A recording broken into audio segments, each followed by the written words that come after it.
Hello and welcome to this week's podcast. Today I'm joined by David Spereall. Would you like to tell me about yourself, David? Yes, I'm a reporter of 7 years' experience. I'm a huge football fan. Unfortunately, it's given me more stress than happy times. In the 22 years I've been a Newcastle fan, and I know you from uni. Obviously, we met at Leeds Trinity back in 2010, and we've been good mates ever since. So happy to be here and to chat all things football. Yep, pleasure to have you on as well. So let's just talk about your experience from the past. And obviously, you've worked for a couple of newspapers and broadcasters, have you not? So yeah, as I said, I started working at the Dewsbury Reporter in 2014 as a general reporter. Then the following year, I moved across to work for the Hull Daily Mail. Since 2018, I've been working at the local paper in Wakefield as a local government reporter. I'm based there, but I file copy for a number of publications, including the BBC. So yeah, that's me. Cool. So what I will ask you is, do you have any experience within the women's game with your journalism? Not really, no. I don't sort of really cover sport.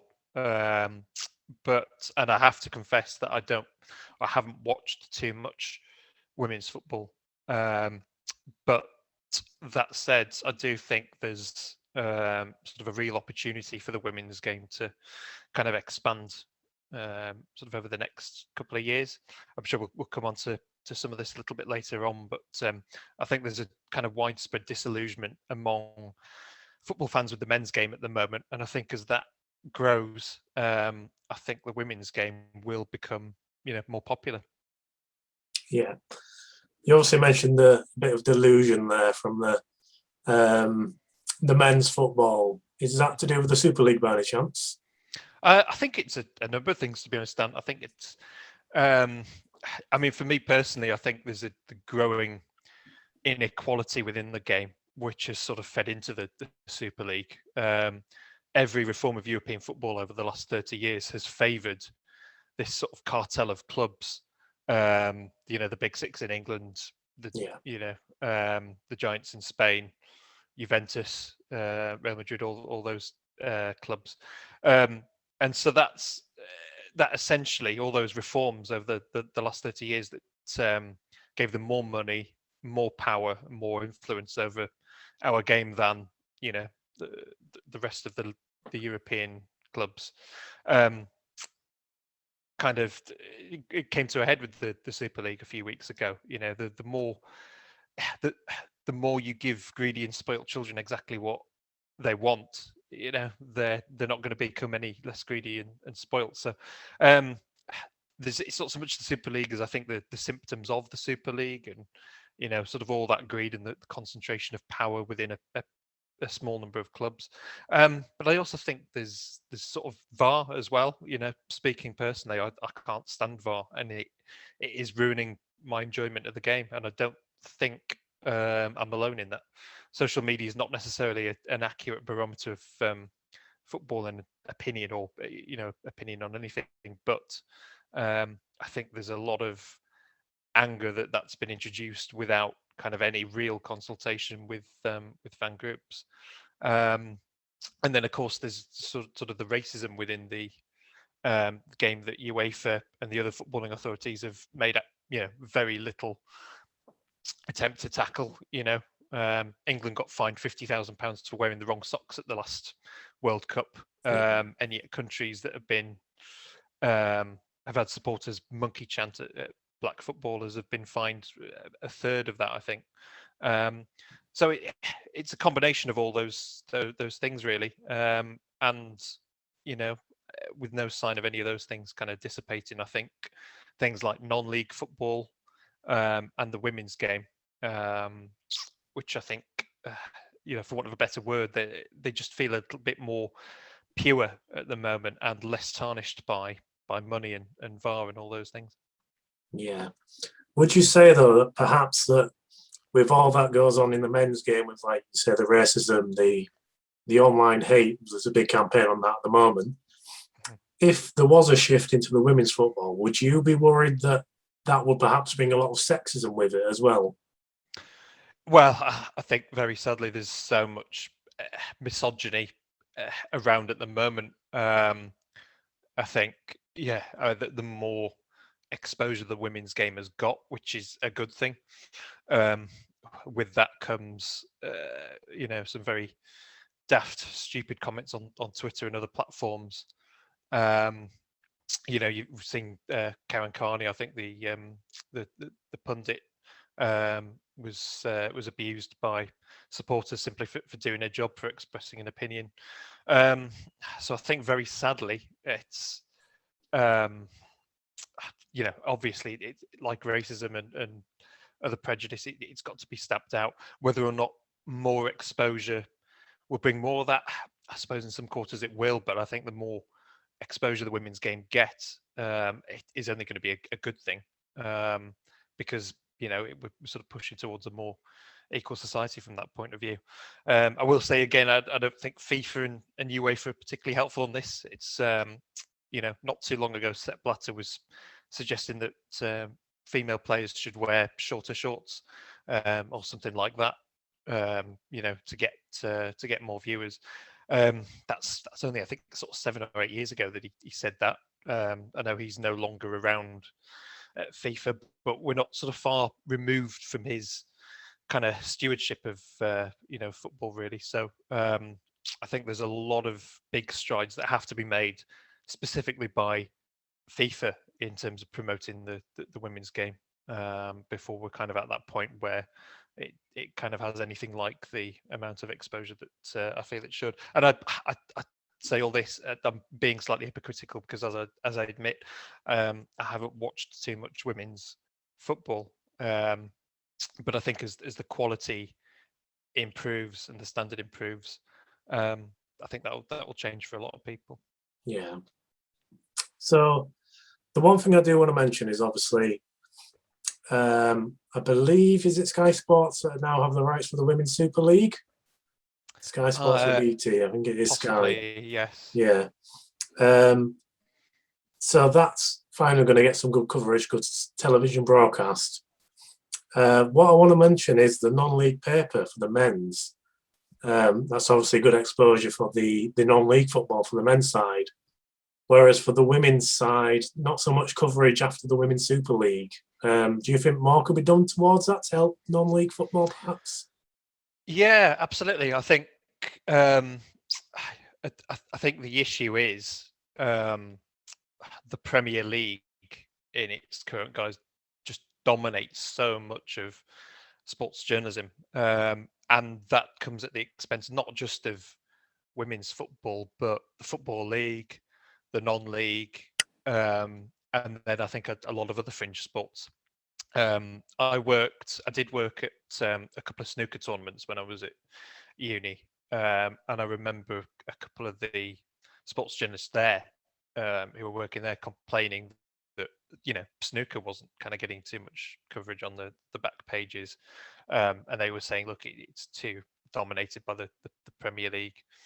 The Championship doesn't get beyond highlights show on Quest.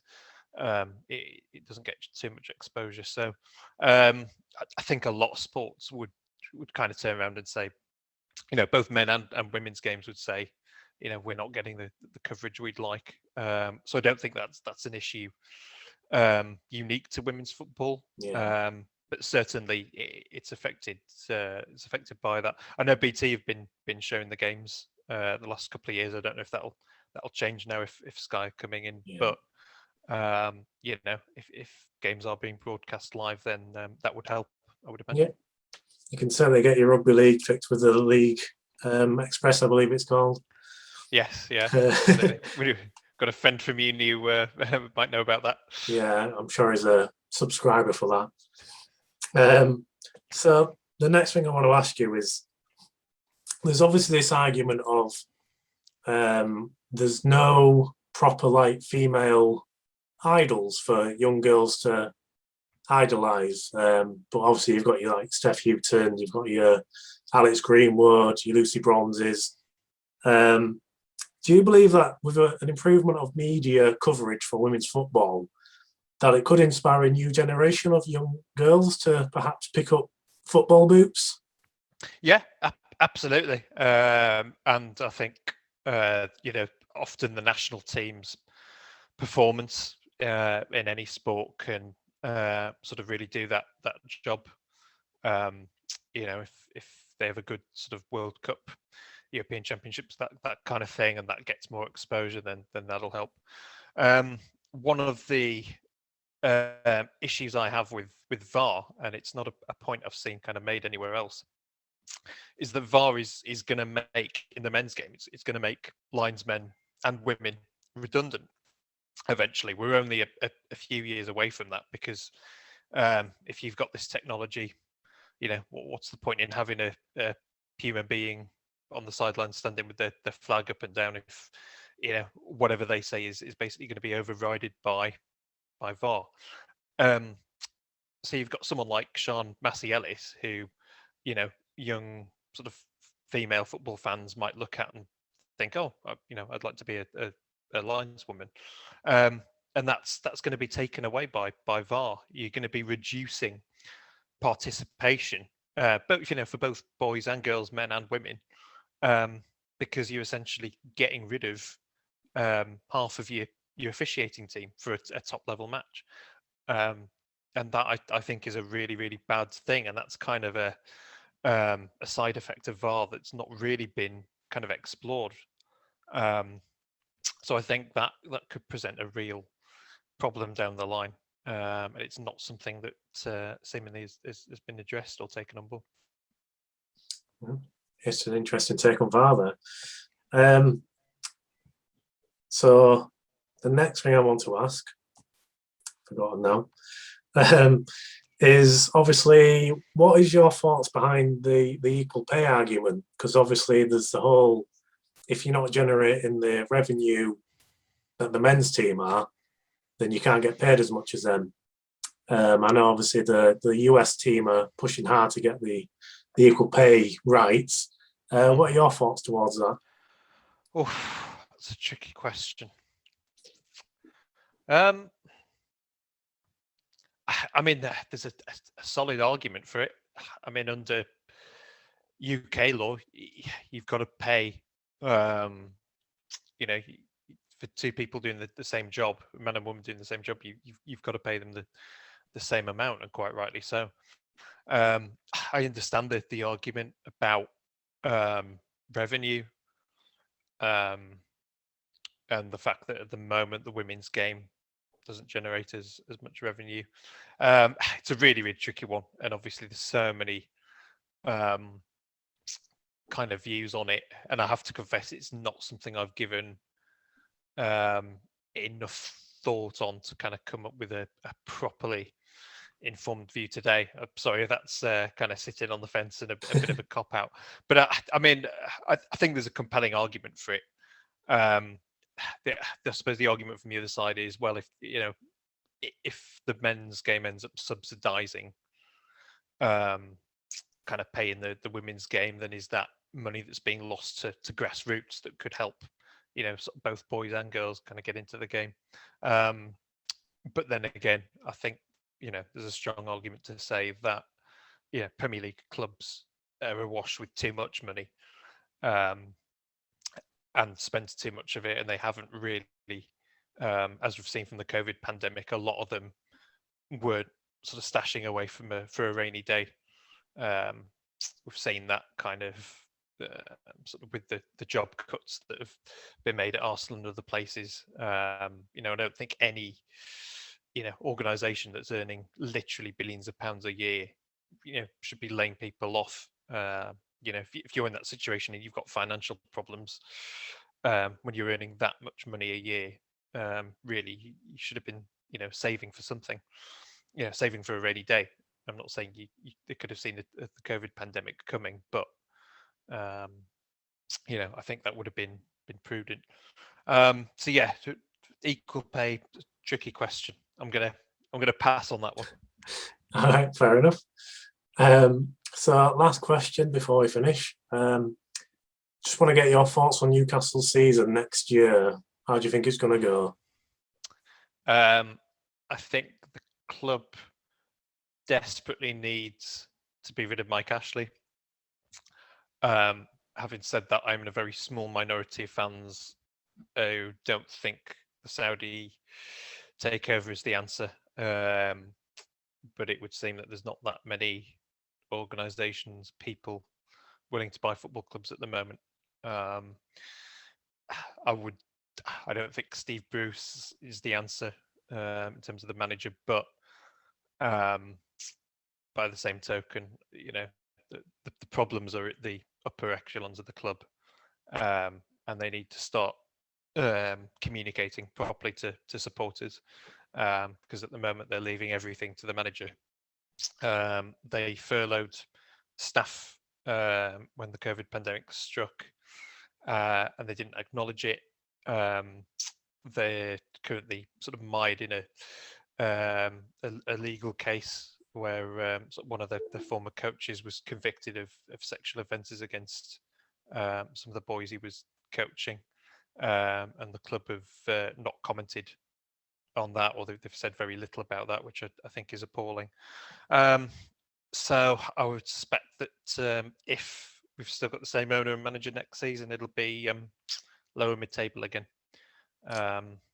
which many people would say just be grateful for, but I think fans just want a club that's sort of trying to show a little bit of ambition. I think that's the bottom line. That's a fair enough answer. Well, thank you very much for coming on today, David. It's very appreciated. Thank you for having me. Nice seeing you and chatting to you again. Always a pleasure. So hopefully everyone tunes in again next week. So we'll see you then. Don't forget to click right down there to subscribe, and some more videos on the screen now for you to click. Podcast, the other thing, the match days. See you next time.